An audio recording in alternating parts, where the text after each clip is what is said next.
তো আজকে এসেছি আমি পুজো বাড়িতে।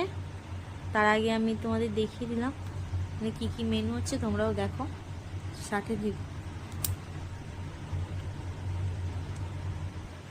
এটা নিচ্ছিলাম হচ্ছে, তুলতেই পারতেছি না,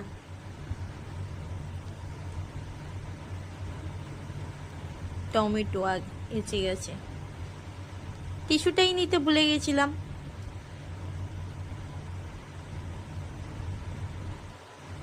এরপরে এসে গেল গাজর,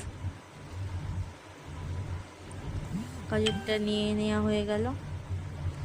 এবারে আসছে এটা কি বলে তো, তোমরা বলে গেস করো। এটা শাক আলু নয় গো, এটা মূলো। এদিকে ছিল বিট, বিটটা আমার পছন্দ না তাই নিইনি, স্কিপ করেছি। লেবুটা নিয়েছিলাম, টক দইটা স্কিপ করলাম, নিলাম না, লাস্টে পরে ভালো করে নেব বলে ঠিক করেছি। সব কিছু একসঙ্গে নিলে তো হয় না, লাস্টে খেতে পারা মুশকিল, খাবার নষ্ট করে কি করি বলো, তাই কম কম করে নিয়েছি। তবু বলছিলাম অল্প অল্প দেবে, অল্প অল্প দেবে। দেখো ওখানে শসাটা ছিল না, ওই জন্য শসাটা এসেছে, শসাটা নিতে গেলাম আবার রিপিটে। আর এদিকে আমি ভিডিও করছি বলে লোকজন আমার দিকে তাকাচ্ছে, দেখো ওই দিকে খেতে খেতে তাকাচ্ছিল। ইনিও তাকাবেন যে খাবার সার্ভ করছিল। আবার নিলাম অল্প করে একটু ছোলা পনির,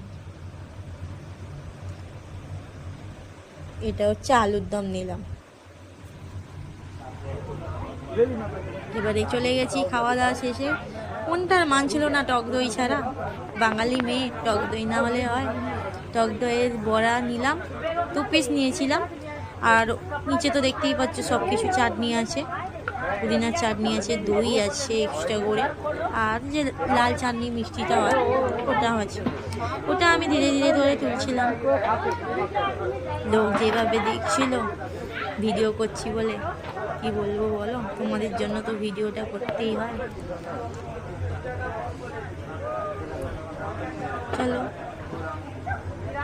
নেওয়া হয়ে গেছে, লোকটা ভাবছি কত